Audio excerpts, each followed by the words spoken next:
Welcome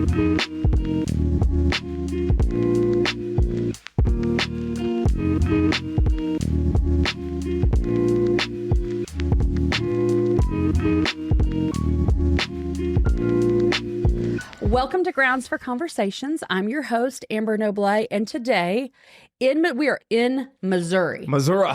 Missouri. Yes. Is that how you say it? That's how Missourians say it. Missouri. I'm not from Missouri, so we're going to say it Missouri.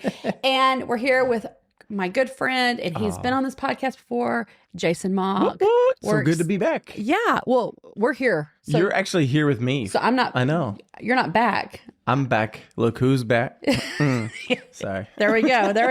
Okay, so we've just, this has been a great weekend. We came out to hang out with you guys. Yeah. Mm-hmm.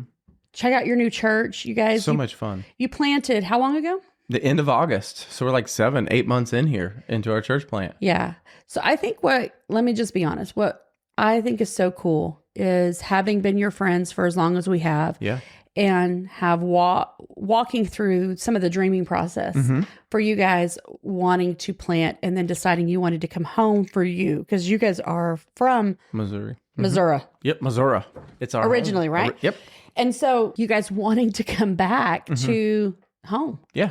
And I know that for us, and I know I told you this, but it was really hard for us. We were so sad because we have not just good friends, but good friends that do ministry. So there was layers of things that you guys understood, you know, Yep. and y'all were leaving, and I'm like, this is really dumb. Yeah. And Phil was like, if it's God's will, I'm like, don't God's will me. Don't God's will me. Phil. Just my friends are going. Yeah, man. this is dumb. And so you guys moving out here, and then just that watching the progression in the season of the preparing and building the relationships. And then following along with the church when you guys launched, and then every Sunday there's videos posted or little reels posted, and I'm like, this is so cool, and it's been exciting. And then today, it was emotional for me. It was for me too. That's a great way of putting it. In a weird way, it was Yes. it was very emotional, and I didn't expect it. Well, it's kind of like when you were a kid and your parents or your grandparents got to come to your school and you got to show them, this is my desk. Yeah, And this there is, you go. this is my teacher, and this is what we do, and this is my school program, you know, whatever. Yep. And today it was like getting to celebrate what your friends have been believing God for. So we're standing in the back, just not staying in the back avoiding people. We were talking to people as they came in and everything, but watching the people as they come in and how much they love you guys and how much you love them. And I'm like, this is where they're supposed to be. Yeah. And it was so sweet, you know, and then just everything about it. Down to the ladies running your hospitality, to kids ministry. This morning in hospitality, this is so funny to me. This little girl, she brought a friend. Oh, yeah. And the ladies, they said, oh, is this your first time? And she was like, she ain't coming back. She's just visiting with me. I was like, I love kids because it's just unfiltered honesty, I may not ever have her stay the night again. I don't know. Like, whatever. I don't know if she's really on the friends list, but she's here. Give her a donut. Shut up. Quit talking to her. It was sweet. And it was sweet because really for the first time since we've launched, you got to be the first person to preach to our church. Yeah. And I preached. Yeah. And they didn't even know I was coming. I know. Which I was very nervous. I know. And I'm not ever nervous. Never. But I think because to me, this wasn't just, I'm speaking at a fringe church. It was like the difference between holding a kid and holding a newborn baby. Sure. Do you know what I'm saying? It's like, I got to remember how to do this. Yep. And I mean, does that make sense? It does. That's why I don't like to hold newborn babies. Give me the kid when their head doesn't flop around uncontrollably. I don't want that jellyfish. Keep that jellyfish away from me. So like stepping into that and not only being the first person to speak in your church besides you in 8 months and being a woman and not being from the is this considered Midwest? I would call it, I'd call it Midwest. You wouldn't call it South. I wouldn't call it the South, no. So our humor is kind of different. There's things that, Yeah, for sure. I mean, bless your heart still translates no matter where you're at. But I got called out 3 times this morning for saying y'all. Y'all. It's okay. It's all good. I'm like, but I could add extra words and it takes too much time. Y'all. You guys, I've all moved on. Y'all. I will never say Ewan's. Yeah, Phil's precious family, they say Ewan's guys. I'm like, I'm exhausted from this conversation. I need a nap. I need a nap. So we had that whole experience. It was wonderful. And I mean, so many of our friends, our mutual friends were so jealous that, what, you got, is there room? Can we go with you? And I'm like, how fun. What would you have done if I'd been like, road trip and pack everybody in? Let's go. We brought all these people and you're like, ever. So it was great. It was such a wonderful, wonderful morning. And getting to do a podcast with you, like, this is just, it's cool. like old times. It I feel is. like I'm sitting in your house. Yeah. It's Texas pecan coffee that we've got going on here from stuff. HEB. Like, this is about HEB. as Texas as you're going to get in Missouri. Okay. So if heaven has a grocery store, no, we're not at Extra Shot yet. Yep. But if heaven has a grocery store, HEB. it will be. And they will have candy, cotton candy grapes. Do you like those? Oh, I love them. Don't you think that's weird? Because they've got to be genetically modified. Oh, sure. Okay, so I think the grocery store in heaven will be HEB and Costco had a baby, and it's in heaven. I like this. Phil's favorite thing about Costco is the samples. I was going to say, like, it works because there's free samples while you're walking around, man. Everywhere. It's like the free samples, like your warm up to the marriage supper of the Lamb when we get there in the big feast, just trying to stretch that stomach a little bit before you sit down. Try this, try this. Yeah. This is what's coming. Yeah. Well, don't go to Costco with Phil because he walks up to the sample lady and hears the spill, and he takes one and goes, "Let me take one for my wife." He eats both of them, and then says, "It never gets back to you." Well, he goes, "You should go check that out and get me one." So he has 3. Smart man. Yeah, and then we're Phil's supposed to go to lunch, and he's like, "I'm full." Yeah, because I just had all this 37 free. Chicken nuggets and whatever. It works out perfectly. It does. It's free it. free lunch for Phil. Okay, so what we are going to dive into today, and I know I told you this earlier. I don't even know how to put a phrase on. Like, there's not like a title. I guess we're gonna have to figure that out when it's all done. Hey, because you have maybe to the title will come out as we're talking, and you'll hear a line, and it'll be like, "Bam, there it is." Perfect. I love it. I love that. If you hear it, will you stop and say, "Time out"? That's our That's title. it. That's the title right there. But really, it's about, this comes from, and I shared this with you a little bit, and I know, good Lord, if I'm hearing it, you're hearing it all the time. For sure. Conversations with people going, look, what is biblical boundaries when it comes to investing in people that don't invest back? Yeah. And I think for me, it's been a wrestle because I confuse ministry with close relationships sometimes. And ministry, it's not, there's no strings attached. Yeah. Ministry is I'm going to love you, and if there's a need, I'm going to help. Yep. Regardless of what you look like, who you are, anything. Right. Yep.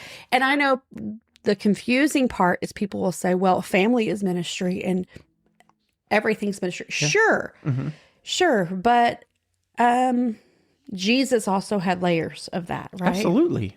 And I think we do the same thing. We confuse loving with boundaries. Like, I think we assume that if I love somebody that there should be no boundaries. Like, and the reality is there's lines there for love where boundaries do exist and should exist. And it's not a bad thing. It's actually a good and healthy and biblical thing for those things to be there. So yeah, and you can love, let's just go ahead and say it. You can love people and love their soul and love and want the best for them and choose to not have them in your life. Yeah.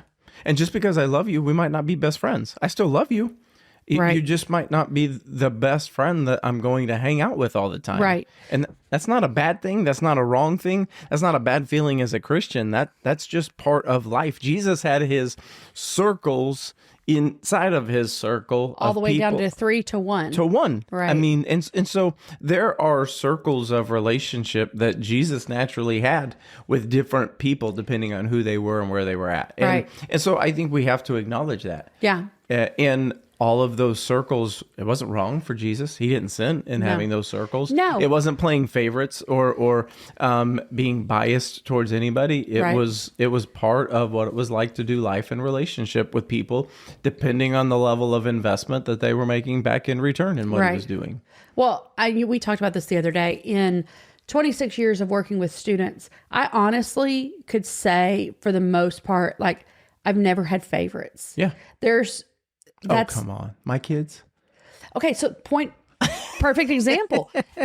Your kids mean the absolute world to me. And if, when they were young, if anything would have happened to you guys, we would have taken them on. We'd have given them to you. There might have been a time I gave them for you before we were gone.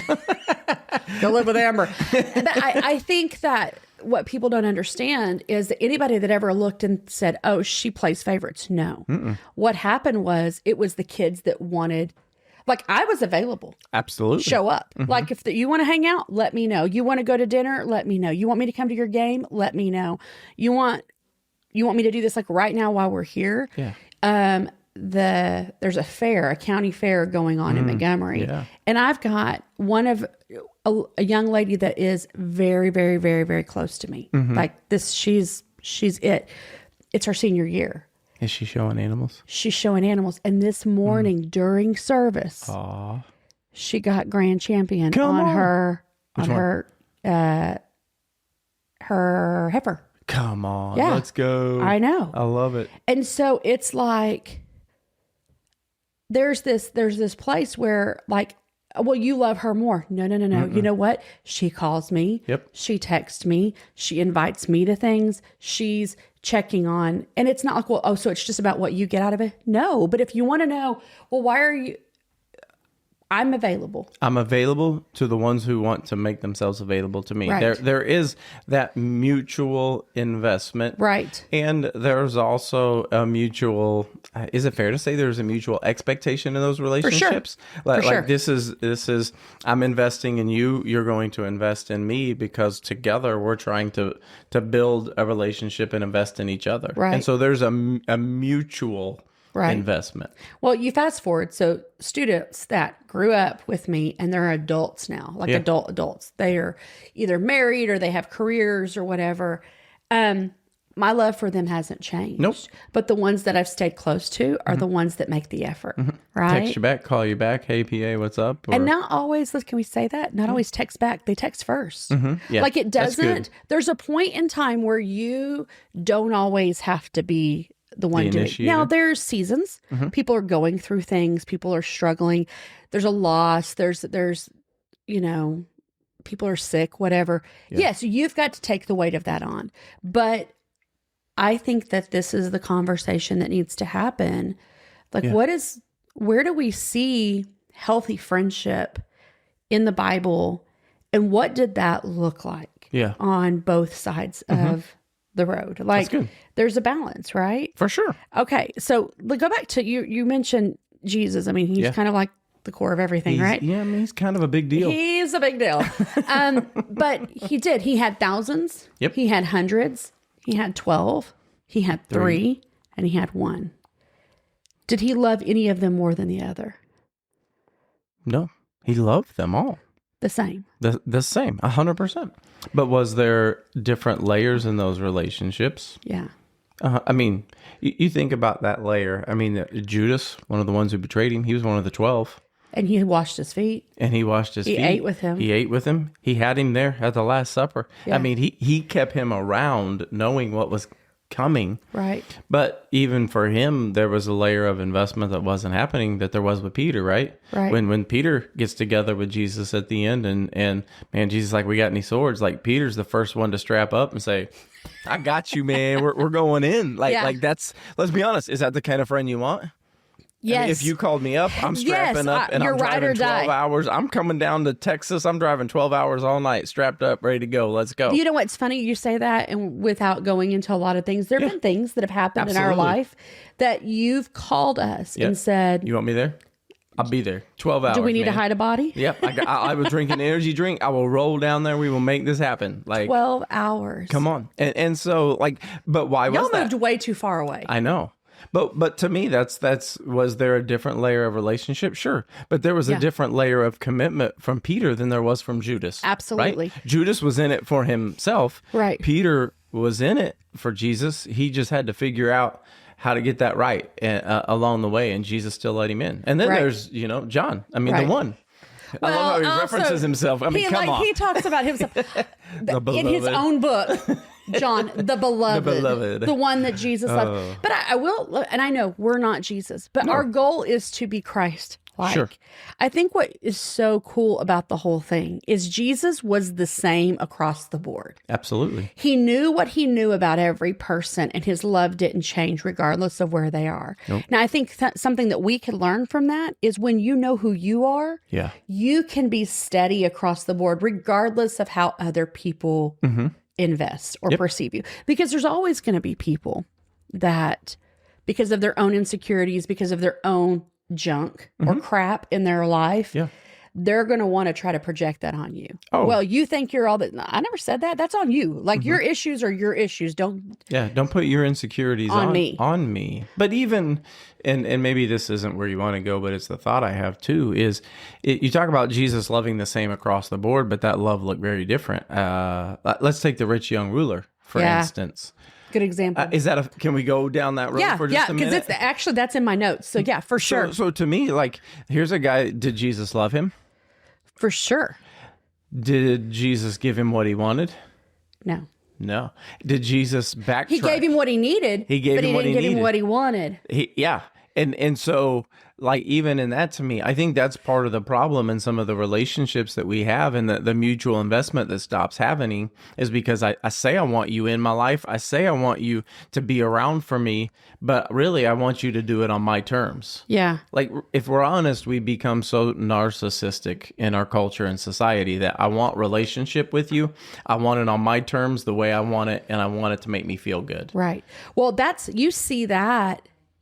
Okay, so going back to the rich young ruler, in case somebody doesn't know what that's about, there's a guy that comes to him, right? He's young and he's rich and he's over a lot. Okay, the Bible and he's got refers some to spiritual questions in this moment too. So he seems as if, like, oh, this guy has some there's some depth to him. There's some depth to him, and he's a guy who, by all earthly terms, he's got it together. He's got his stuff together. He's got his stuff together from an earthly perspective. So as a ruler, like, he wasn't a king, but that phrase during that time shows that he was over a lot. So in today's world, he would be like a business owner or whatever. CEO, something like that. With a lot of employees, right?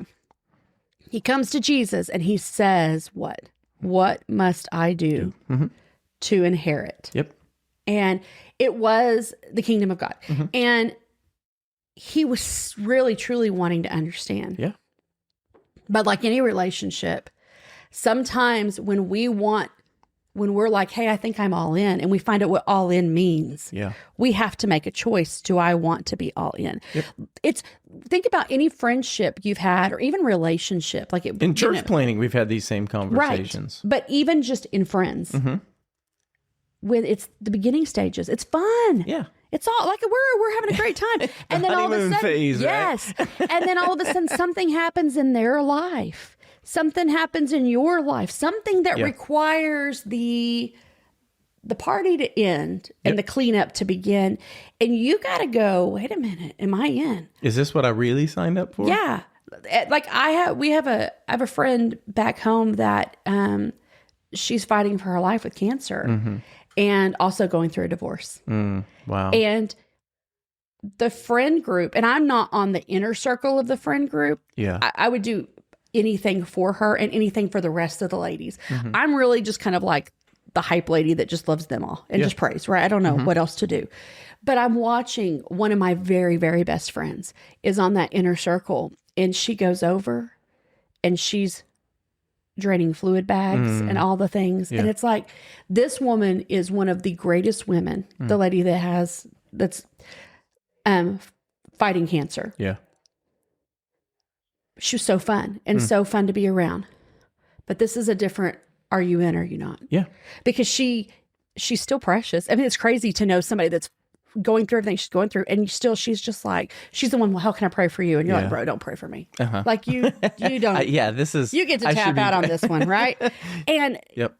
watching the ladies that have surrounded her, that are in her circle, there's like 3 or 4 of them that, I mean, they're sacrificing everything to be with her, and she feels bad about it. Yeah. But they would have it no other way. And you know why? There's a mutual investment. There's absolutely. She would, if the tables were turned, she would have done the exact same thing. And so it's realizing that the investment isn't just, I think it was I think it was Oprah that said this. I'm not a big Oprah fan, but I think it was Oprah that The said, prophet Oprah. I'll stop. I'm sorry. no, that's great. Find you a friend that not only wants to take the limo with you, but will take, I'm butchering this, but will take the bus with you when the limo breaks down, you know, that kind of investment.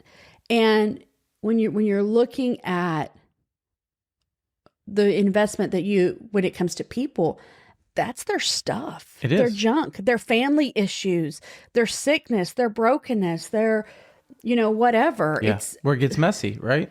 and it does. There's not one of us that have a life that's not messy. No, and if you're portraying yourself as not having a mess, like, can we just be honest? Like Your mess is you're probably lying. the biggest. Your mess is the biggest, and you're taking pictures at the right moment to make yourself look better, man. It's the social media game all Bingo. over again. You see somebody's highlights, but behind the camera, the kitchen's a mess. There's clothes everywhere, and their kids are losing kids their are mind. duct taped in a closet right yeah, and so. I think it is having an investment in a relationship that will get in the mess with people. Right. It's having an investment in a relationship where I'm willing to let somebody speak into my life and say things that I don't wanna challenge hear. me, that I don't want to hear. Right. And understanding that's what real relationship Right. is. Right. I mean, if you want to find an honest opinion, ask my wife, right? And she'll be honest with you, right? For real. Like For if real. you ever want if you don't want an honest opinion, don't ask my wife. Right. And I value that. Right. Does it hurt my feelings sometimes? Sure. Sure. But do I understand that she loves me? Yes. And so there's a lot of times when I'll ask for her advice, I'll ask for her opinion, I'll ask for her input, knowing this is going to sting a little, but she's going to tell me what I need to hear. Because she loves me and she cares about me, and that's what she's trying to do in that moment. Right. And so I think that's one of the biggest struggles in relationships is we just want somebody that will make me feel good. Of course we do. But here's the thing: if somebody doesn't have that hard conversation with you, the reality is the other side of that hard conversation. I actually feel better because I realize they're right. I realize they love me. I realize, oh, you're right. There actually is some junk in my life Right. that I didn't realize was coming out. And thank you for telling me that because Right. I don't want to be that way. I don't want to be known like that. I don't want to portray myself for who Jesus is that way. And so, but that's a foreign concept in today's world. Especially in the Western world. For sure. You know, so going back, first of all, that makes me think of, I did a sermon, I don't know, a couple years ago on the Emperor's New Clothes. Yeah. And you think about the people that surrounded him and they were like, it looks great. Yeah, Because just nobody lying wanted to to be him. an idiot. Lying straight He's to butt naked walking through town. Yep. And like, we don't want friends that celebrate our full exposure because they're afraid to tell us the truth. Yeah. You know? Nope. But going back to the rich young ruler, he asks Jesus, you know, what do I got to do? And what does Jesus say to him? What's he telling? He gives him kind of the list, these commandments, do these things. Right. Right. And he tells him he has to sell everything he has. Sell everything. You know, what else? Like he realized something was missing in his life still. So he asked Jesus, what else? And he says, go sell everything and then what? And follow me. And follow me. And I've heard people over the years take that out of context and say, that's because you're not supposed to have money to follow Jesus. Jesus wasn't addressing the money. No. He was looking at the man's heart. Money is not supposed to have you. Facts, hard facts. But in that moment, Jesus saw what the hang up was. Yeah. He was reading this guy's mail. Read it like a magician. I mean, he just saw it. He just knew. And he said, sell everything you have and follow me. And all of a sudden, this young guy starts to backpedal a little bit. Well, you know? And he walks away. With his head down. And it was not, when you understand that scripture in context, Jesus isn't asking all of us to sell everything we have to follow him. He's asking us to hold on to everything we have loosely. Yep. To not let anything that we have, material-wise, relationally, be what defines us. And the saddest part, you think about this, and again, I have no biblical context for this, but I imagine when we get to heaven, because it does talk about how we have there's the two judgments. Yeah. Mm-hmm. And that second judgment when our life is presented as an offering. Yeah. And and it goes into the fire and the dross is burned off, and then what's left. And I imagine as a mom who had a kid that played football. Again, no biblical proof of this, but there's a film room. Yeah. Like in my mind, it's Just like because it talks about that our life will be. We'll see it all. We'll use that analogy because it makes most sense to us, right? It makes so much sense to me and to most people. But like, I just imagine if, let's say hypothetically, that there is like a film room and it's like, hey, we're going to play back the highlights of your life and let's look at what you did. Can you imagine standing before God? Yeah. And the moment of missed opportunity here, man, played out before him. And then for him to see what life could have been like. Yeah. If he would have just done it. And that moment of realizing that's obviously about our relationship with God, but that also is an example of how we're supposed to love people. Yeah. That we're supposed to be all in. Sure. And I know that I kind of touched on that a little bit and about the fact that we can love people, but not everybody is in our inner circle. Nope.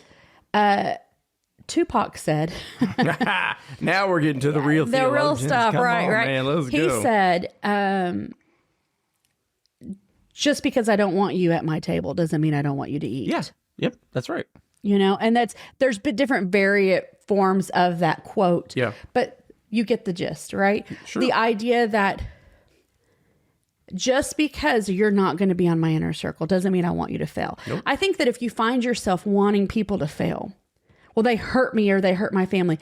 I get those are real feelings, but you got to heal. Don't let that bitterness hold on, right? Like, That's let what will it destroy go. you, man. Let it go. Because Just it's like Frozen, baby. Let it go. let it go. Come on. Let it go. But the idea of forgiveness being for you, like, okay, you know what? They're not going to be in my inner circle anymore. They're not going to be my people. They're not getting the Christmas card. But at the same time, I want them to eat. Just because I believe God,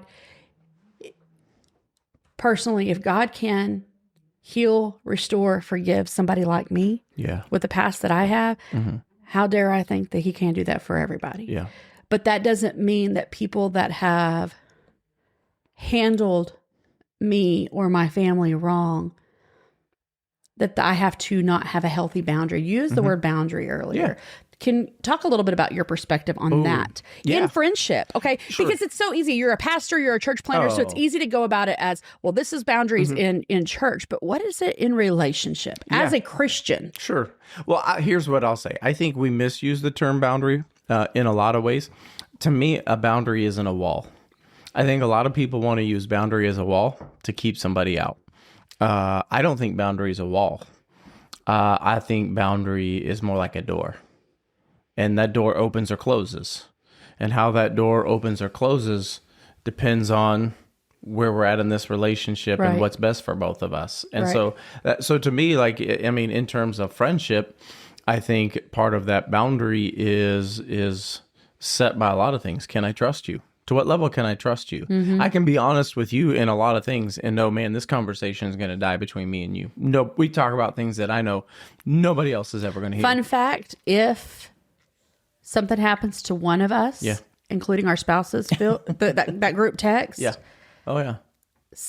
My kids know to wipe my phone. Yeah, it's got to be wiped, man. It's gone, man. It's gone. Like, but that's a boundary. Like that's and part it's of not what... about, oh, you guys sit and gossip. No, this is a safe place. These are confidants. They're confident people that I know I can trust, and I can have brutally honest conversations and know that in the long run, you're going to listen and not judge, but at the same time challenge me to be somebody better. Right. And so that boundary, that door swings. And when trust is gone, that door has to stay closed because I swung it open, I let you in, and it's gone. And so those, to me, the door always has to swing on if we're going to be in a relationship. Like we talk about a mutually beneficial relationship. Somebody says, I want you to invest in me, or I want to become friends. Well, then that door is going to open by the level that we are mutually pursuing each other. And if it's always one-sided, then that door is going to stay closed at some point, because you're not coming to knock and check on me. You just want me to always come to the door and open it for you. Right.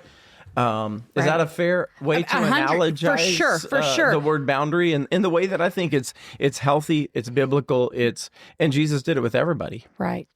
I mean, you've got people talking about like, okay, unhealthy family situations. And it's like, okay, well, I've got this, I had an abusive father or whatever. And you hear people go, how do I love God and honor my parents, but remain healthy boundaries? Yeah. And I think that those are deeper conversations. Sure. And the door looks a little different, but when it comes to just our everyday relationships, yeah.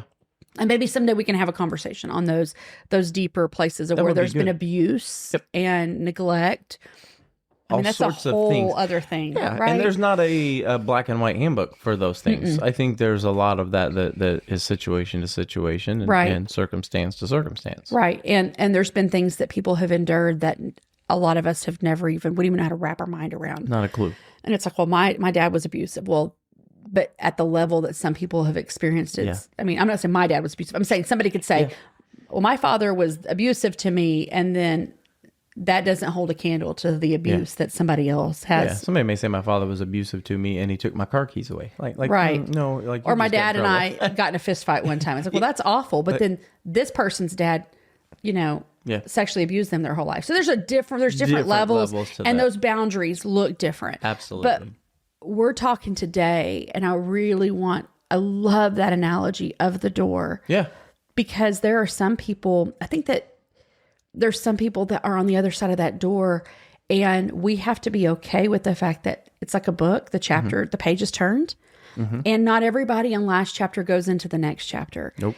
And I think that and I don't want to blame the church, but I blame poor teaching on this, that somewhere along the way, we think that as Christians to love everybody, it means that we're to take as many people into that next chapter, into that next season.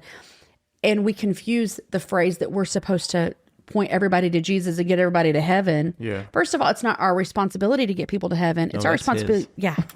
So we got to take that pressure off. We got to take that pressure It's our responsibility to love people and to point people to Jesus and let our life be one that resembles Jesus. And sometimes the most loving thing is to close the door and say, hey, this relationship can't go any further. Okay, you have kids. That's love. Well, how many times when your kids were young were you like, time out? Yeah. I'm taking the Xbox away. You got to go to your room. You're going to miss out on this. Little things like you're going to miss out on dessert, or you don't get to do anything for a month. Yep. With your friends. Yeah. That is a boundary. That was a love to say, hey, because of choices you made, not because of me, you've brought this on yourself. We set a standard. We set clear parameters. Yeah. You don't do this. You did it.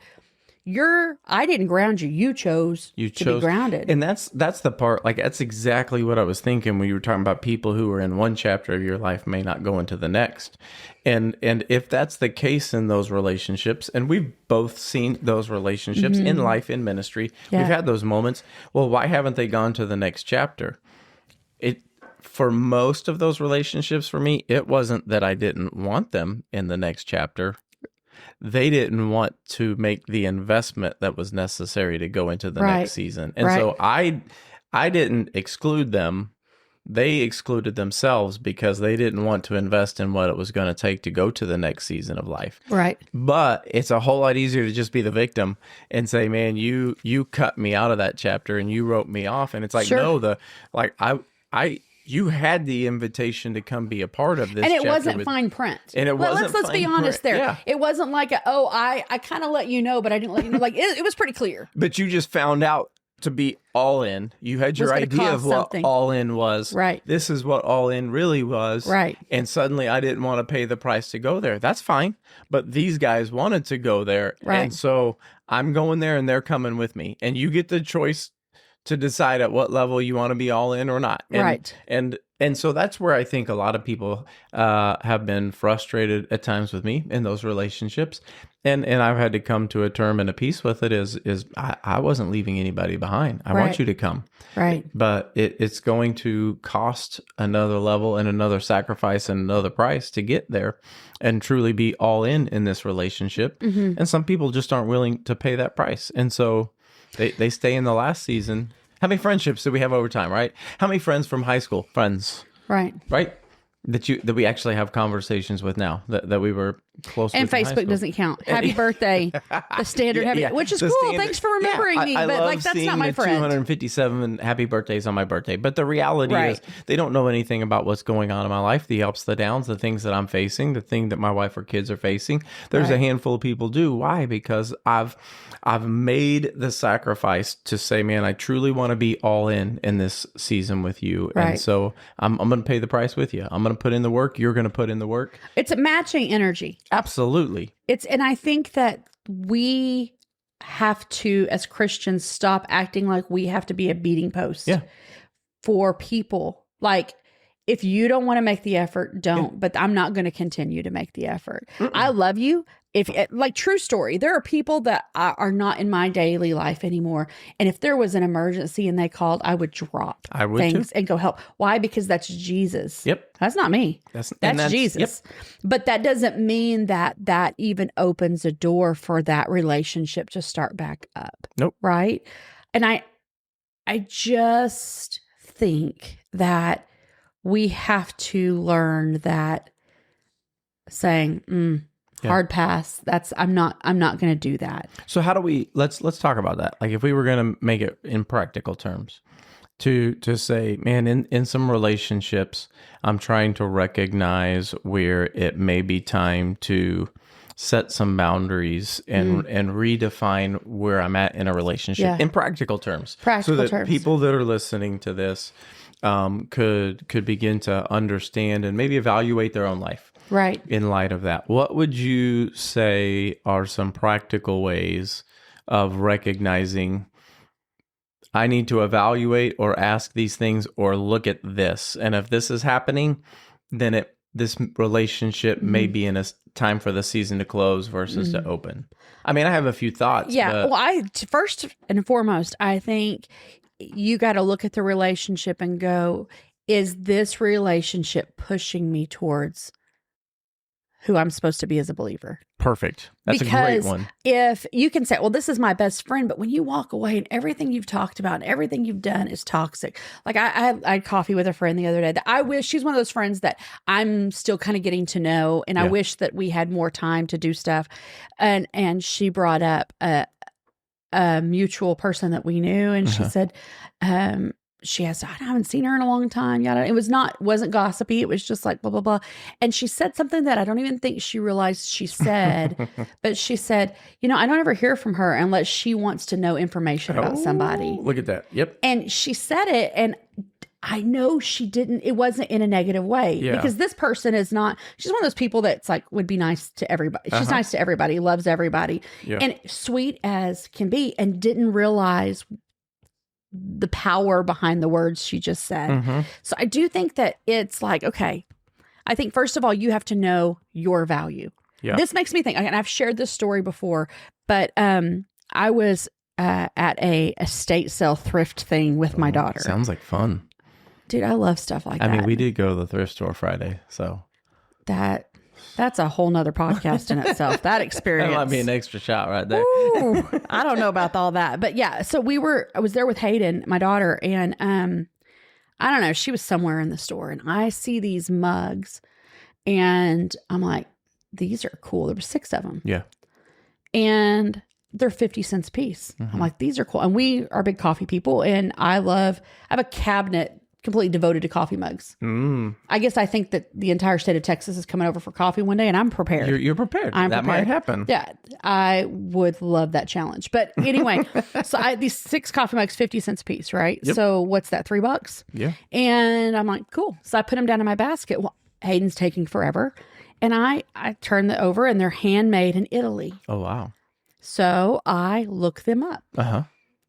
Used $47 a piece. 50 cents a cup. Right. Let's go. So I grab them. I go to the front. I pay. Mm-hmm. And we get in the car. Hayden was like, what'd you get? I said, coffee mug. She's like, oh, well, you needed more of those. I was like, Oh, yeah. baby. But these things were 50 cents a piece. And she's like, well, it's a thrift store. And I'm like, Hayden, look. Yeah. And I showed her on my phone. And she's like, did they know? I said, well, first of all, why in the world would I go to the front and say, excuse me, ma'am. Did you know this should be $47, not 50 cents? You need to take all my money, please. I would like to give you all this with tax and everything. You're talking $300 or $3. $3. And I said, no. I said, I'm going to pay the price they put on it. Yep.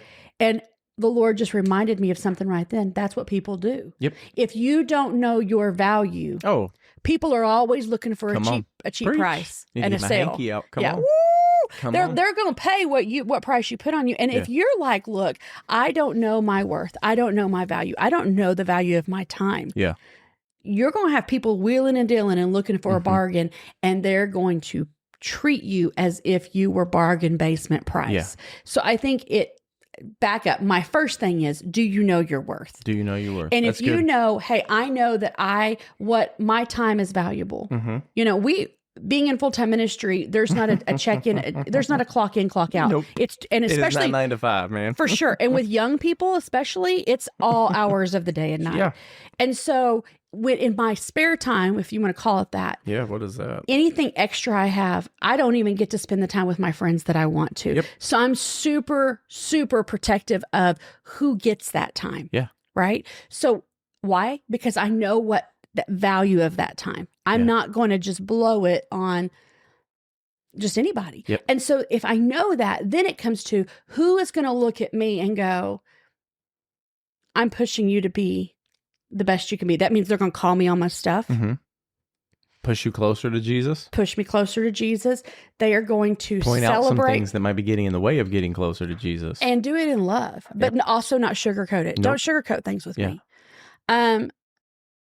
They're going to say it like it is, but they are going to celebrate the wins and not get jealous of the wins, but grieve you want the friends losses. that can celebrate for you.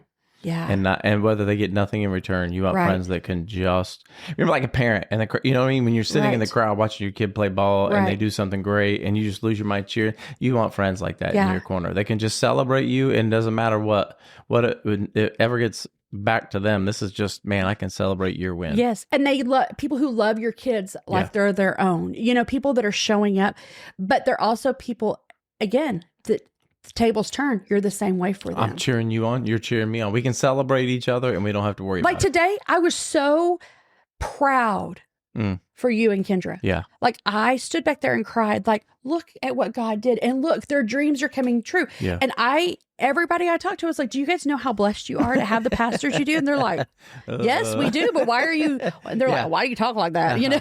Sure. I'm like, I'm excited for you. I'm excited for what God's doing.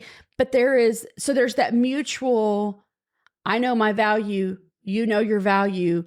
We're pushing each other this direction. And when I say we, I mean the four of us, right? Yeah, together. And then, but there's also over the years, there's been some hard conversations. Oh, absolutely. And also being women and men, there's been conversations before between us.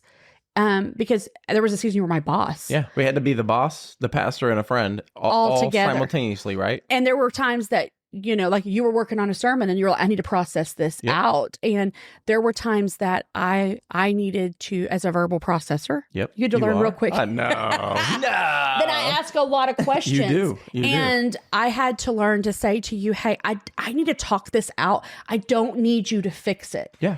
And it was like I could physically see that hat come off and you would relax and you're like, all right, let's talk. Let's talk. And usually by the time I got to the end of what I was feeling, I knew the answer and I knew where I was wrong in it. I was wrong a lot of times. But I needed to process it out. And there was also times where I'd have to come in and say, hey, I got to put the boss hat on. Like, here's some things we got to work on. Right. And we kind of had to have that moment, right? Yeah, where we for said, sure. hey, we got to acknowledge there's going to be moments. And then tonight we're just going to go out for dinner and be friends. And we're okay with that. And what happened today didn't bother. It didn't bother us. I remember one time in particular, I'm not going to give the situation because it involved other people. Yeah. But there was a time that you saw something one way and I saw something another way. And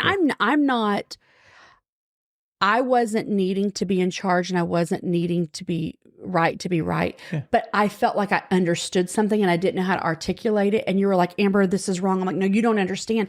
And we kind of, because I wasn't bucking you in authority, Yeah. but it was like, I don't know how to explain to you, Jason, that I see this. And so it was so good. And it was such a good learning point for me that I didn't just back down. It wasn't that I wasn't submissive and it wasn't that I didn't respect your authority, but I trusted your authority so much that I could say, you're not understanding. Yeah. And I remember I said that. I was like, I was mad and I was like, you're not understanding. And you go, then explain it. Yeah. And I was like, I don't know how. And in that moment, you started asking the questions. And as I explained it, then you were like, well, that brings new light to the situation.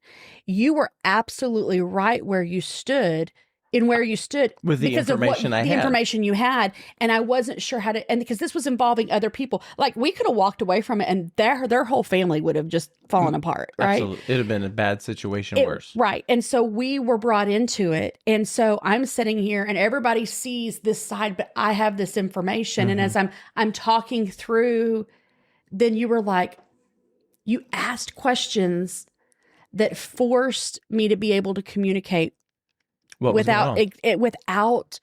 without breaking confidentiality with this family. Yeah. And you were like, I will never forget this. I don't even remember everything that was going on with him. What I remember about it is how you handled it and how you empowered me to walk through it. And because this was years ago. Yeah. And because you were like, well, then explain it. Like, I remember the heat of it. And I remember your admin going, wow, because it was heated. We were in your office. For sure. And I felt like a little kid and I felt so vulnerable because I said, I don't know how. Yeah. And then you were like asking the questions. And then it was like, it just happened. And you were like, okay, we're going to handle this different. And there was a point where I took my hands completely off of it. And it was between you and Pastor Randy and The person. yeah. Yeah. That to me, number one, you couldn't put a price on that because you didn't just say, it's my way or no way. Yep. I could have, but I didn't. You could have, and I think that over time I would have lost respect. Yep. But because you were like, this is what I know, Amber. Yeah. So tell me something different, or this is the way it's going to be. And recognizing that I didn't know how to say it without breaking the trust on the other confidence, side. but to make sure you understood there's more to this apple pie than what you see. Yeah. And you knew how to ask the right questions and still be able to protect my integrity. And that, at that point, that was the point. I'm like, I would do anything for this person. Right. I would do anything for Jason. Strap and up and Kendra, drive like, 12 seriously, hours. I'll do it all. Yeah. And because of how you handled it, because what that said to me was, I mean, I never had a problem. Like if I trust leaders over me, I'll go to the ends of the earth for them. I'm a gatherer. Yeah. I'll just gather people and let's do this. Yeah. But I have a t-shirt somewhere that says, I'm no one's ride or die. Yeah. I want to know, where are we going? Yeah. How long are we going to be gone? Do we get to stop and eat? Why do I have to die? And I think that's the funniest thing, because that's true. I don't have to be in charge. No. But I gotta want to have some understand. answers. Yep. I have questions. And Yeah. I don't mind sitting in the back of the bus. I don't mind sitting in the back seat. I'm not having to drive this ship. But I will get everybody on board if you'll help me understand the why. And I understand sometimes that you don't have the full answers, but I feel like in our friendship, because the days of me working for you, we knew that wasn't going to be forever. No. But the friendship was. It was going to outlive our time. And it has. Yeah, for sure. And in that process,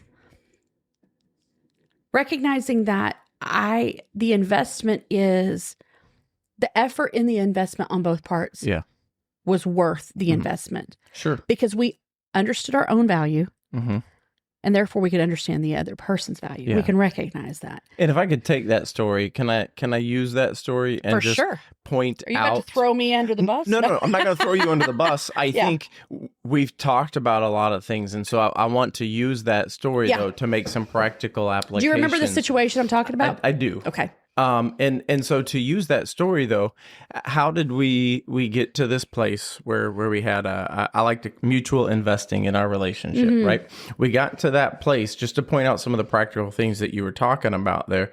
One, we did know each other's value and we understood each other's value. And because we understood each other's value, you want to figure out how a relationship is worth investing in. We had both checked our egos at the door. Is that a fair way of putting it in practical terms? We checked our egos out the door because this isn't about me winning. This isn't about you winning. Right. This is about what's best for this situation, right. the people we're trying to take care of, and the organization we represent. Right. And so this relationship worked because we checked our egos at the door and we said, hey, we know our value. We got nothing to prove. This isn't some kind of contest. And so... But you were the boss in the situation at hand. I could have flexed that muscle. And you know what? You could have. And it would have cost, wouldn't it? It would have cost me, but it would have cost an entire family. Yeah, it would have cost. And it would have cost our relationship. It would have cost our relationships. It would have cost that family. And so somewhere along the way, if we're going to get into this mutual investing, then we got to understand. We got to know our value. We got to check our egos. We got to be willing to get into the mess because it would have been easier if I would have just flexed the boss muscle. Right. If I'd have dropped the boss card and just played it and handled it, that would have been the easier road. Right. But instead, we checked our egos and we took the messier road. Right. I mean, it was harder and it was messier the way you could have forced, you could have said, unless you can give me adequate details, I'm not budging. And you know what? In the natural, that seems super valid. But because in that moment, you respected so much of the fact that I was trying to be honoring. Yep. You could have said, both sides. I need details. Yeah. And I could have spilled the tea, and you would have been, I know at the time, you would have probably not only been on my side, you would have become a vigilante for this situation. But because you cared about my honor in that, you were like, I understand. So tell me without telling me. Yeah. Like, that was huge. Yeah. That was huge. And so we were able to cross into that divide to me. And I think part of this, I think this is another way we can evaluate relationships to decide, is this a relationship I should keep pursuing, or is this a relationship that maybe the season has ran its course? Right. And I think one of those ways in that practical sense that you just used is this relationship one where the person is only consuming, or is this a relationship where there's mutual contribution? Right. And for us, how have we navigated a friendship, a boss relationship, all these things for so long? Well, it's because it's never one-sided. It was never about what can I get from this. It was often built around this idea of what can we invest in each other? What can we contribute to each other? And so if you're sitting back in this moment and you're kind of feeling confused because I don't know whether this is a relationship that needs to die or it needs to grow, I think another way to evaluate that is this a one-sided relationship where all I do is contribute and the other person consumes? Yeah. And if it is, it may be time. It may be time for the window on that relationship to close, or it may be time to say, hey, if this is going to go into the next season, it's got to quit just being one side consuming, one side contributing, and we've got to shift to where both bringing some value and investment into that relationship. Okay, so is that a fair way to put practical boots on the ground of this conversation? But I don't think you can leave it there, because if you have that conversation, you've got to be prepared for that person to be angry about you holding them accountable. That's what I was going to say. You that shifts this relationship into a layer of accountability at that point. Hey, if we're going to go, this is what you're saying. Right. And if you agree to that, this is the new mode that we're going to operate in. Right. And so if you don't go into the new season, I didn't leave you behind. You chose to not live up to what you said you wanted out of this relationship. And that's probably the part that most people hate. It's easier being the victim than to take ownership and realize you're right. Like I didn't take the step to invest in this relationship. Right. And that relationship falling apart was nothing about me walking away. It was actually about the other person not making the commitment to invest in this relationship. Right. I mean, there are just, if we can be honest, there's relational leeches out there that just suck.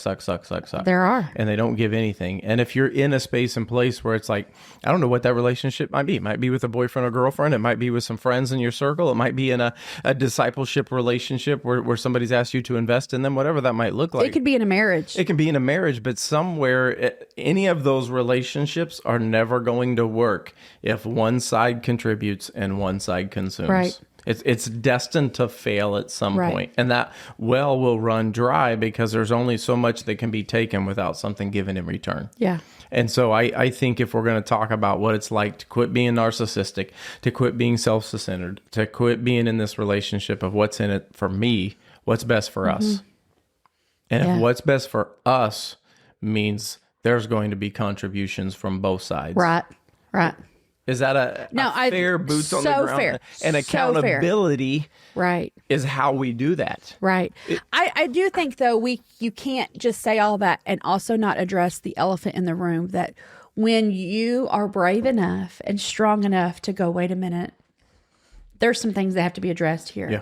There are going to be people that walk away. Yeah. And Just like the rich young ruler. yes, and it's going to hurt. To say that it doesn't hurt would be a lie. And because all of a sudden, what does it feel like? Rejection. Yep. And it is rejection, but you got to see it for what it is.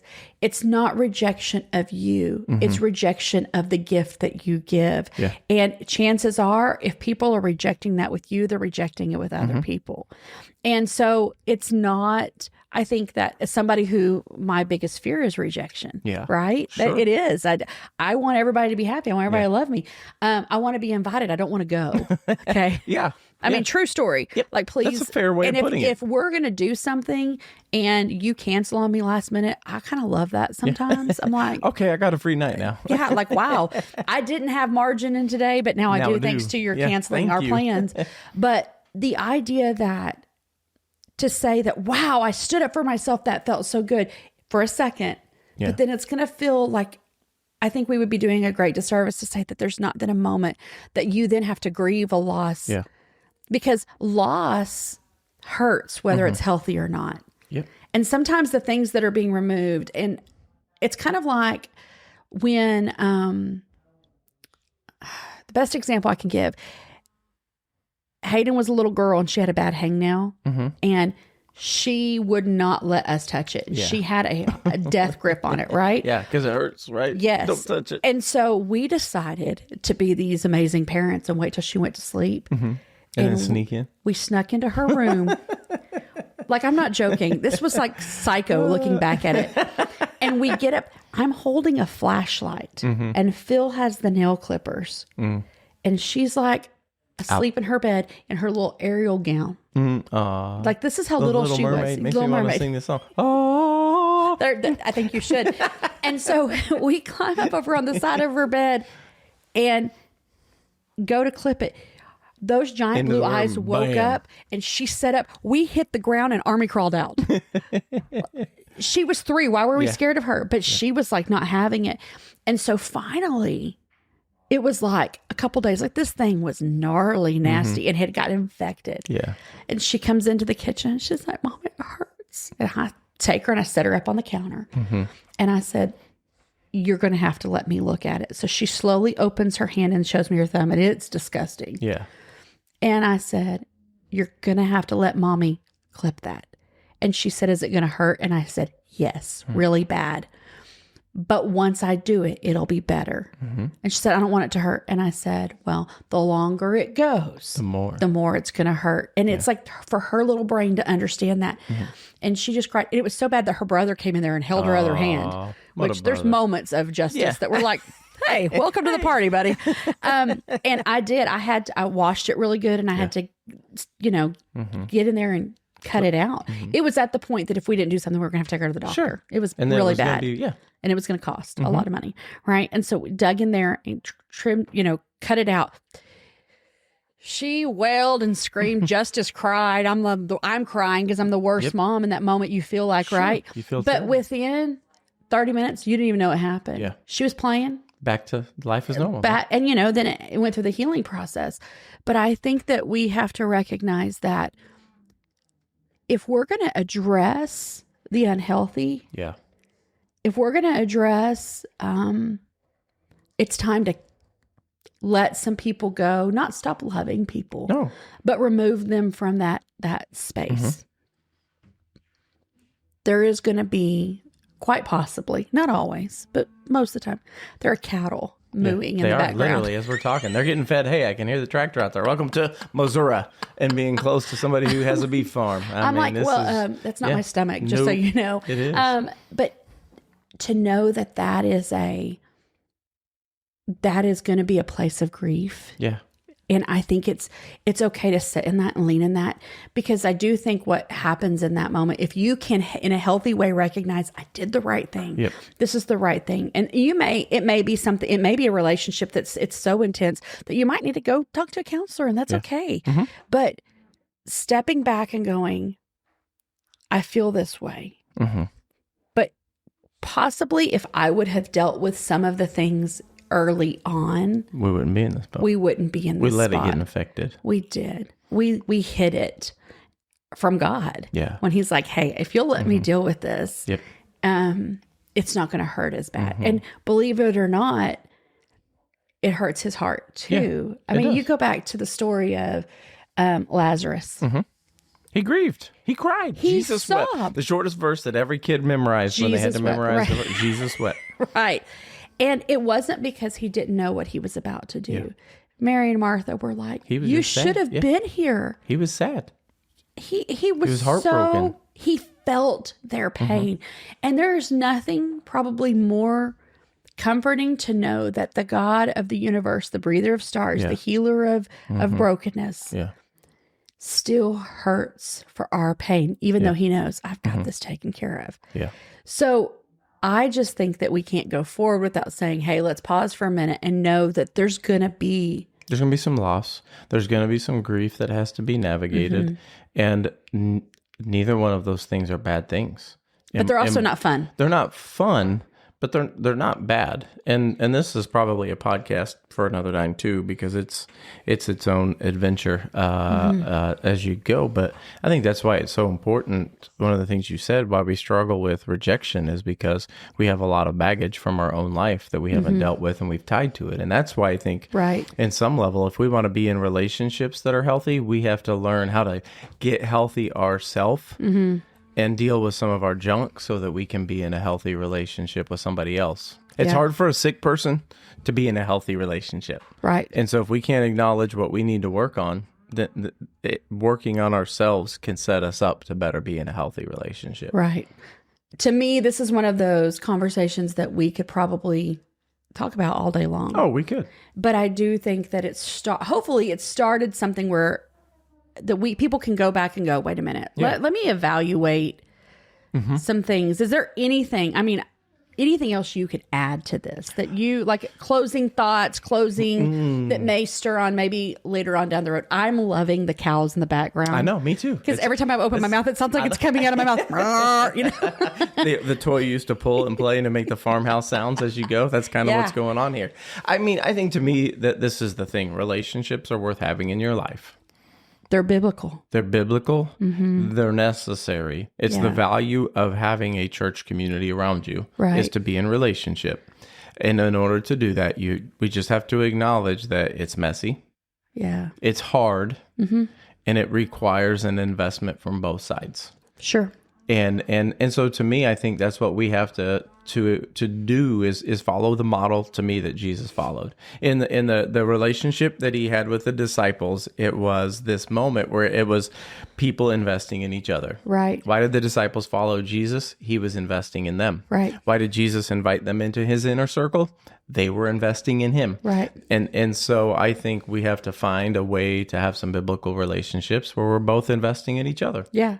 And also recognizing that not everybody in your church is going to be your best friend. They're just not. And not all your friends are going to be your best friends. And so it's also. But guess what? There's somebody that might be that person's best friend in your church, and that's okay too. Right. You can still build circles of relationships and just understand God may have brought some people that you're not best friends with, but those people may end up being best friends, and that's okay too. Right. Yes, absolutely. Build Absolutely. circles for people, even if they're not in your circle. Right. And celebrate if God brings people in your life that are for you and they are pushing you, man, don't be parasitic. Nope.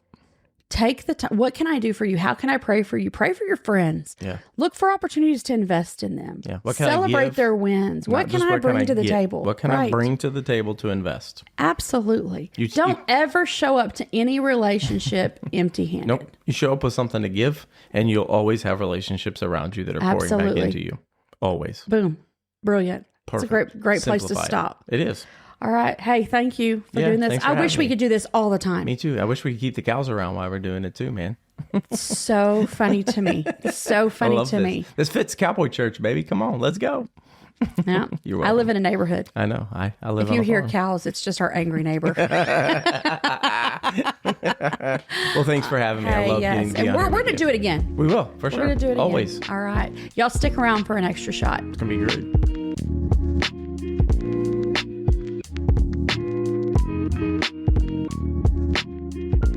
Well, welcome back to the extra shot. Yes, the best part. I think so. I do too. It's like, well, we were talking about Jesus, but what I really want to talk about is this. This right here. So, you are too. We love baseball. Love baseball. And one of my favorite things about baseball is a good walkout song. Absolutely. And I think that a walkout song can make or break.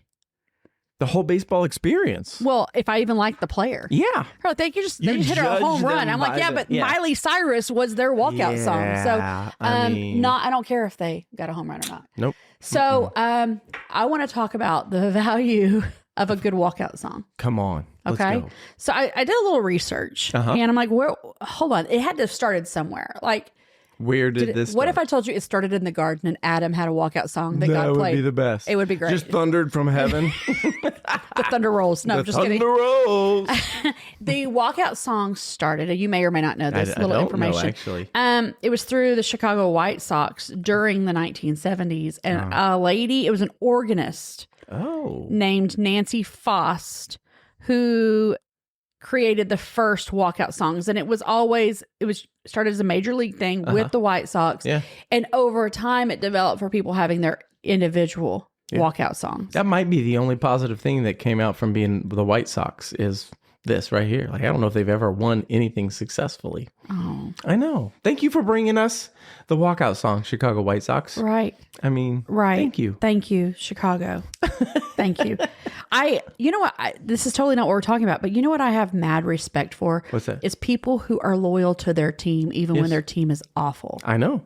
As a Chiefs fan, I had a lot of bad years before we finally You got had there. like I'm not a lifetime of bad years, I am except not for the a- last like 5. Yeah, I'm not a bandwagon Chiefs fan. I mean, I've been cheering for these guys since we borrowed Joe Montana from the 49ers back in the 1990s. So, like, I remember what it was like. I remember the bad years, okay? So, Well, that was when Joe Montana was doing Fruit of the Joe Loom commercials. Montana. Yeah.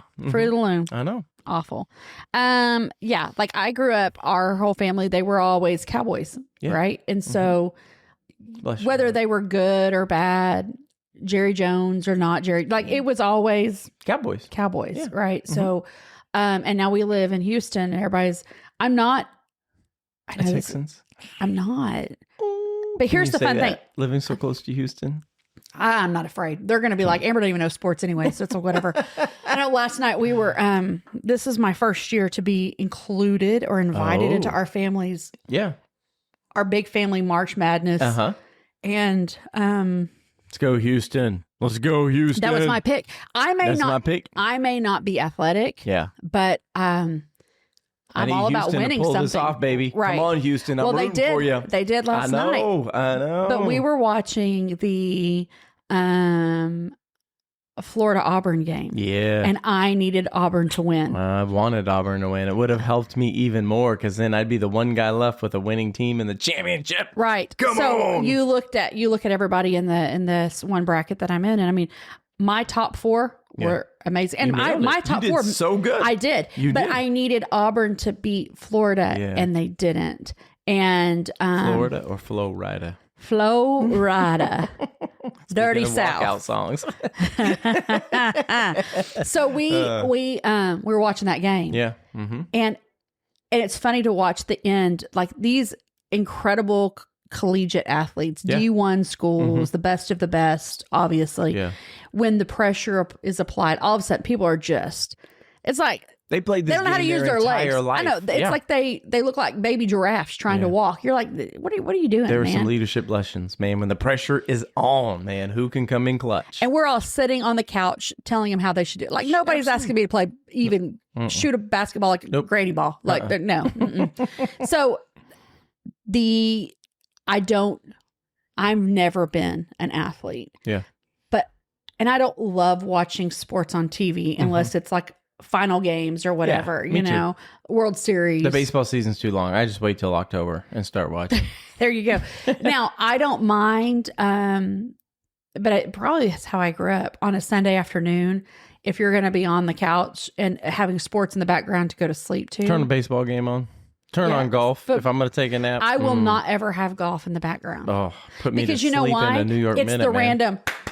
Wow, yeah. And then I'm like, what's going on? Yeah. And that makes me angry. It can't be quiet and then loud and quiet and then loud. I get it. But to go to a sporting event, I love it. Yeah. I love it. I loved being a mom of a kid who played sports. Yeah. And I loved that. I loved it so much that so often Phil didn't even want to sit next to me. I loved it. I had those problems too. Yeah. I may have got escorted a time or two and asked to leave, but I mean, passionate dad defending his kids. Wait a minute. Come on. You might have been at some of those games. Yes. At Djibouti's? Yeah, Djibouti's game, man. Yeah. Honey Badger was playing. Honey Badger was playing. And those refs didn't know how to make the calls. If Skyland could have created I'm a new passionate sport, about my children. I it won't was apologize for it. rugby beats basketball. That would be her. Dude, I wouldn't cross her. Dude. No. She will love you fiercely. And fiercely knock you out. And fiercely knock you out. All You at the want same her on time. your team. You want her on your team, man. I feel like Honey Badger every is sport my should have girl. a walkout song, though. Yeah. Every sport. What about preaching? Should we have walkout songs? Like today, as you were coming in and as I was introducing you, Pastor Amber Noble, bam, hit the walkout song. I don't know that your congregation would have been ready for that. Okay, how about we acknowledge if we're going to talk about walkout songs. I feel like we need to set a ground rule here. I feel like the ground rule should be for us as well as everybody who's going to watch this. We listen and we don't judge. Can we just say that? But nobody does that. listen and They we- just still judge in their heart. But here's the thing. You and I are both secure enough that we don't really care. Facts. Hard facts. Okay, so Walkout songs. Do we just want to like random ones? You want me to pick one, or we want to play walkout songs by genres of music, or what do we all want of to it. do here? All of it. We don't have a ton of time, but Okay. I could take all the time in the world. So what if we just start? If I had to pick one walkout song How do you pick of out? all time, Well, okay. What? it's the What would it one be? thing that just gets me going. Like this song is on my running playlist, and I can be at mile 12 in a half marathon, feeling like I'm about to quit or puke my guts out. This song can come on, and I'll run through walls, and I'll finish that marathon. That's how, for me, that's the song that gets me jacked. All right. Okay. And so, my walkout song, if we're gonna listen and not judge, Okay. and I don't care if you do judge me. I'm not going to judge you. Eminem, Lose Yourself. That's top tier song. for Top me. tier song, crank it. I will. That song gets me jacked like it's nobody's business. For real. Let's go. For Lose real. Yourself, man. That is, well, that in like on the way here, the 20, because we drove because we had to bring podcast Yeah. equipment. And also there's not an airport near here. No, I mean, not you're gonna drive a few hours. Yeah. Yeah. So we just drove. Yeah. And my job on a trip is to be the DJ. It's a self-appointed job, but I take it serious. You do take your music serious. I take agree. it so Very serious. serious. And I don't lean to one genre. You know, your girl I'll throw down on some gospel and then You'll flip it. 90s gangster rap. We have right? very eclectic For sure. worship, or not worship, very eclectic music backgrounds. Yeah. I like it all. I do too. The only thing I don't get down with is like screamo, I agree. because I think probably because like I don't like being screamed at. Yeah. I'm like, calm down. And I think the ones I get down with the most in any genre is music that actually tells a good story.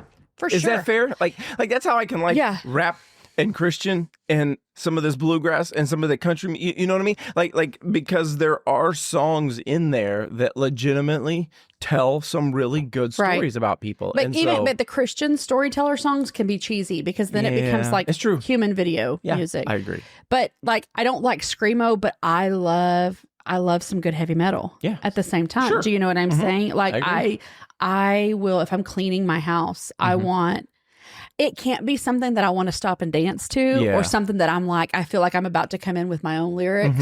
It's got to be something that motivates me to push through. Yeah. So I have times and spaces for different music, Hey, right? that's perfect. So yeah, okay. So that's a great one. If that's one of them I'm going to lean into if I was having to pick out like a walkout song. Okay, so my top two, that's one of my all time favorite songs. Yeah. Eminem's my favorite rapper. I love him. It's so good. I know. I mean, people are again, like, I understand his lyrics, like whatever. I'm saying, don't judge me, but I'm just, if you want to listen to somebody who's authentically real, who's been through some stuff and he's figuring out how to process it, that's why I enjoy him. Yeah, I would say if I had to pick through, there's a tie for me. Yeah. Okay. It would be toss up between "Nothing But a G Thing" by Dr. Dre and Snoop, or yes. Red Hot Chili Peppers "Can't Stop." Oh, Those are my two top. yeah. That would be my big one. You know, yeah. And very the fitting. build on "Can't Stop" is just like, bro, come on, what are we doing here? Yeah, I know, man. I would feel that agree. in my soul. Yeah, that's what I'm saying. I think that's how we pick the walkout songs. Like, Yeah. I feel it. Like, Right. and so. What is the worst walkout song you've ever heard? Ooh, worst walkout song I have ever heard. Probably anything by Miley Cyrus. Seriously? Oh man, I'm trying to think like worst walkout song ever. Oh man. I don't know. Like I can't even, like my mind's going blank right now as far as worst goes. What do you got? Worst walkout song that you ever heard? Oh yeah. I mean, I would say anything by Taylor Swift. Ooh, yeah. I'm right I there think with you, man. there's some Miley Cyrus songs that are bangers. I'm not gonna lie. Maybe it's Okay. because I've been in youth ministry for so long, and I it's mean, like maybe. like Party in the USA. I don't know anybody. You take your biggest redneck cowboy. That song They know comes the on. song. They Sure. know the song. Yeah. Like you take some I can inner sing it city for you thug right now, man. No, that's I agree. got Yeah. MS-13 tattoos on his face, and that comes on, and he's standing in line at the gas station, and all of a sudden he's like, But it just doesn't do me for a walkout song at a ball game, man. I'm sorry. Like, but I would need take some- that over a Taylor Swift song. Oh, I agree. Now, if I had to pick, I agree with you. I would take that one as well. Yeah. There was a kid. I was at a baseball game. Phil and I were at a baseball game not long ago. One of my former students, just his parents are some of our best friends, and he's at a JUCO, really good baseball player. Looking to, I mean, it's good, right? Well, I've learned a lot about baseball in college. That a lot of these kids that are drafted from JUCOs, not D1 schools, right? So it's unless you're gonna get, because D1 they stack their teams. Yeah. And if you're like, oh, I get to go D1, that doesn't mean you get to play. Nope. And so if you want playing time, you want to do JUCO. And so I've got several students that are doing JUCO, and I've got one that started JUCO, went to Dallas Baptist, and then he just got picked up by LSU, and he's playing all the time. Come on. We're actually going in 2 weeks to go watch him play Alabama. So I'm excited about that. Eat some good Cajun food if you're there. For sure. Come on. For sure. I mean, that might be the one highlight of being in Louisiana. that state is their Cajun food. I have said my whole life, when my kids were little, you can go to college anywhere you want. Just not LSU and not Ohio State. Yeah. And I said I would never wear purple. And here you're going to go, aren't you? 3 days. Come Because, on. they're 3 games. Sure. I'm going to have 3 days of wearing purple. I And know. so I have said lovingly, Connor, I don't. This should be an expression. Like, he should understand the depth of the love that you're about to express to him. Like, man. you can have a kidney, Yes, or I'm going to wear purple. Like, that's your that big. option. It's that's your option. So, like, but I love their women's basketball team too, because I just think their coach. She's a baller. I love her. I agree. But I just love who she is, right? So, I'm like, I'm not an LSU fan. I'm a Connor Bench baseball LSU fan. Like, that's it, right? But we were at this game, and typically it's just the home team that has their walkout songs. Which can I just say we should do better? Yeah, everyone should get a walkout song. Everybody should. The refs should get a walkout song. Oh man. And if they're bad refs, I get to pick. I like where this is going. I could pick that song. Yeah. Mm-hmm. You know, I mean, it's not refs in baseball, but I think every sport, that's what I was going to say. Yeah. Every sport, not just every walkout team. Songs. Home team, away team. Get one. Refs in volleyball, refs in football, walkout songs. Football players, you really hard to have a walkout song for them. That's true. But what they could do, if you think about it, when you're at a football game or a basketball game, when they're, perfect example, basketball game, when they're highlighting them on the... Oh, yeah. Put them up on the Jumbotron. You throw them up there and you throw their walkout song with them. As you're going through there. Because you're like, well, you can't do walkout song with football. You can. If you put effort into it, you can. Come on. We're going to revolutionize the sport. NFL. Facts. Come talk to us, man. We're going to help you Basketball, out here. they've got them up there. Football, all of the things. There's ways to do this, right?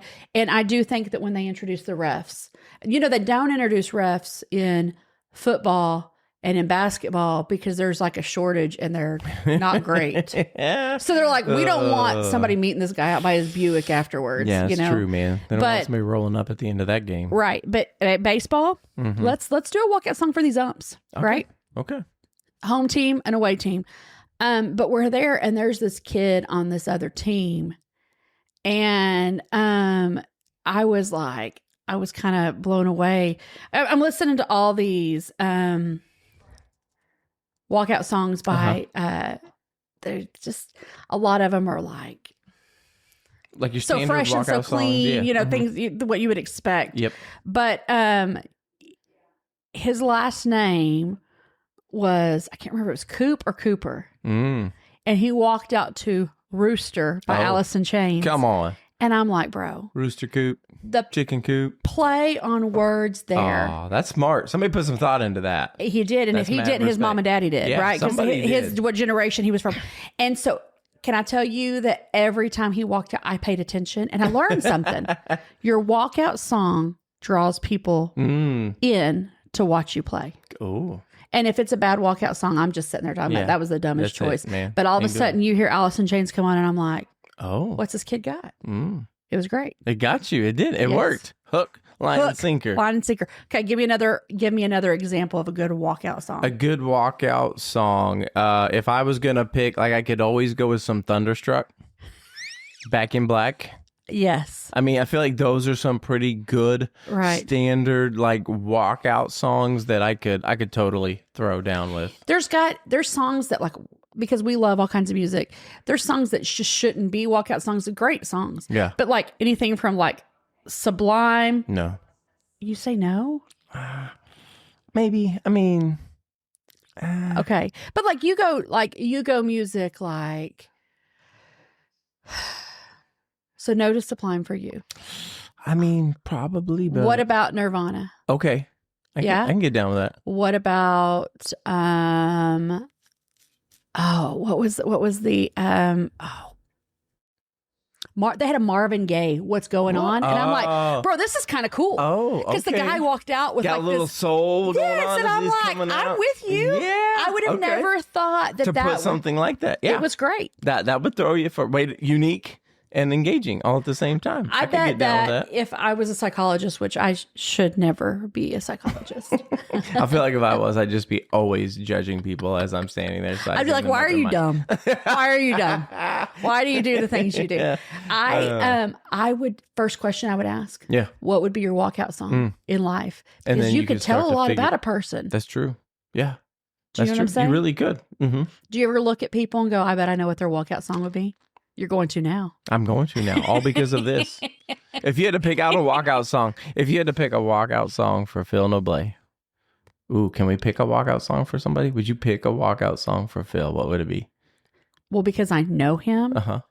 Mr. Boombastic by Shaggy because that is his favorite. he That's the best. He loves Shaggy, and like if he's in a mood, yes. so this is so funny. The fact that he edits this we may are not so. even. It doesn't matter. It's going. Do you know what's going to hit the radio when we get in the car after this? Mr. Boombastic. Well, no. Well, glad he's not driving because exactly. I am. I'm in charge of the radio.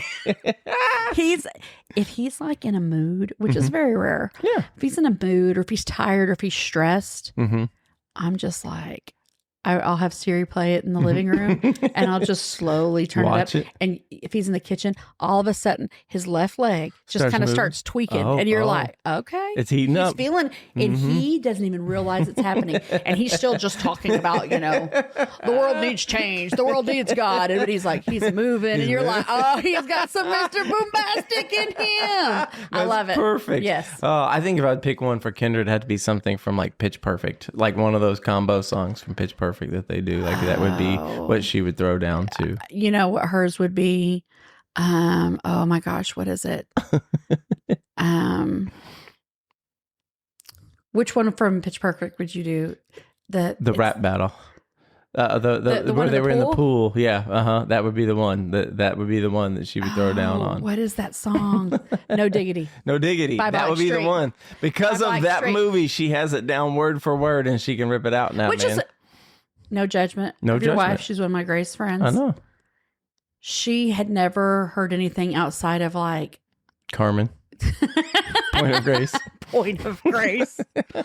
Yes. Okay. She You broadened her musical horizons. I've broadened Phil's too. Can I just tell you that right now? Like I don't bring anything to the table. I bring that. Oh yes, you don't know sports, but you know what? I know what your walkout song should be. Throw down some music for Maybe you. that's my side business. Come on. Maybe I provide give me an hour of time to just question you and get to know you, and let me find your walkout song. Hey, the next time you have employee orientation and you have several people that you're walking out, like they should just give you a call and you can introduce new employees to walkout songs for your I thought business. you were saying you were letting them go. No, well, I mean, we could do that too. I'm saying, Sir, this is your last introducing new employees to the company, and now we have, and then the music comes on through the tunnel, and this employee walks out for, how. Well, what if you're like that sadistic boss that you're about to fire someone, and over the loudspeaker, you've got Inner Sandman starts playing. And they're like, oh no, somebody's about to lose. It's about to go down. That's amazing. It could be. Yeah. I love it. I think that you should, with your core team at your church, go, okay, guys. Walkout songs. I need to know what your walkout song is. I love it. Even if you don't play it for the church. Yeah. You got to know what it is. I like that. That's what we're going to do. That's going to be the next core team meeting. We're going to define walkout. They're going to be like, wait, we're not trying to reach the community. Yeah. But what is your walkout song? We got to get this down first, and then we're going to go to there. Do you agree with me, though, that you can tell a lot about a person by the song they pick? Absolutely. Okay. I agree. Mm-hmm. I looked it up the other day. Let me see if I can still find that. The walkout song history, the most picked walkout song is, what do you think it's going to be? Something about AC/DC. Metallica, Inner Sandman. Metallica, yeah. Okay. Crazy Train, of course. Yeah, for sure. I can Thunderstruck. think of some people I would pick Crazy Train for, but I mean, that's a different podcast. Bad to the Bone. Oh, yeah. Lose Yourself. Eminem, come on, baby. Black Betty. Oh, that's a good one. Yeah. Yeah. Okay. Oh, what is wrong with people? Circle of Life. Oh. If you're going to go up and you're going to hit a dinger, you don't have Circle of Life playing. Nope, no. Sorry. That's the person who's going to miss the dinger at the end of the game, not hit it. So Hell's Bells. Oh, yeah. I can hear it. I can see that coming down. Seven Nation Army. Oh, good one. Turn Down for What? Yes. Welcome to the Jungle. Welcome to the jungle. Yeah. Wild Thing. Really, Tone Loc. Two-hit wonder. Okay. The Born on the Bayou. That's actually kind of a cool one. I can see that. I can see that. What? Oh, here we go. The top 100 walk-up songs. I want to know. So number 1 is Thunderstruck on this one. And then All I Do Is Win by DJ Khaled. All I do that is is win, one that's win. overplayed. I would agree that one is. Especially when you lose. Do you know how bad that is? If you go up as a baseball player and you strike out, yeah, you're a liar. You do not win. You You struck out. You struck out. Crazy Train, Lose Yourself, Turn Down for What? Narco by Blaster Jackson, Timmy Trumpet.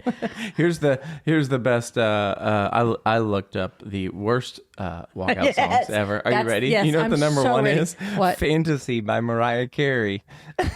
As a walkout song. Everybody should come out of the dugout and just beat you They up should. if you're Get the playing bats that. out of it, baseball, and just start swinging. If you're in another sport, which we're going to push for that, not that we have any influence anywhere, especially me. Any other sport? What sport would fantasy ever be okay? Yeah, I mean, Drill team.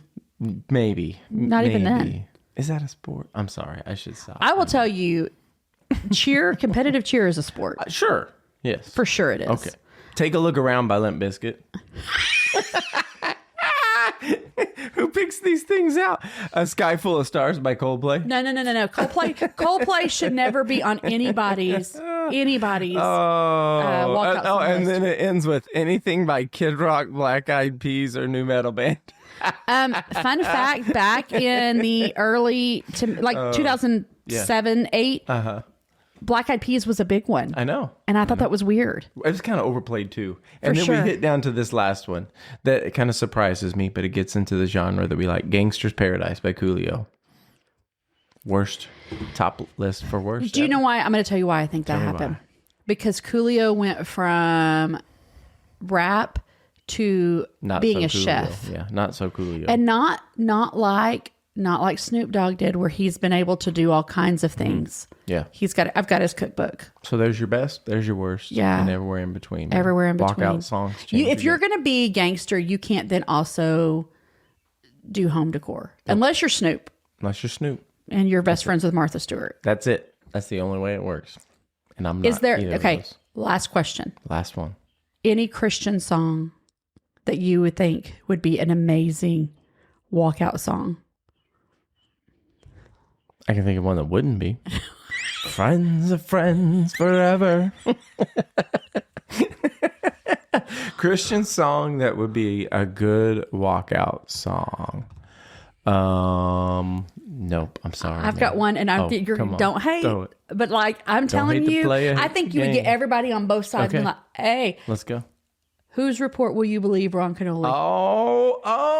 Get them all jazzed up. Every Come on. instrument in the history of instruments, down to the piccolo. He's under my feet. It's only God can do it. Only won't he do it? But like, that it would have to be something. It would. Major height. It'd have to be really If you did Tasha Cobbs, you'd have to do the one where she lets Nicki Minaj drop a whole bar in there. Praise, maybe the way that drum solo's in the song Praise, maybe something like that. I don't know. We're reaching now, man. We're reaching. I love it. I do well, too. hey, this was fun. Everybody's going to It be was like, great. wow, you just talked to us about relational boundaries and friendship, and now you're like giving Man. people walkout songs. You're welcome. You're welcome. This Your is life what will we be came- forever changed now. Yes. And I need everyone who's listening to this to send letters to the NFL. Please. To That we're the- interested in something with the NFL to help hype them up, as well as businesses that want to hype up new employees when they're hired. We'll help them either way. All of them. NBA. Come on. Let's do it.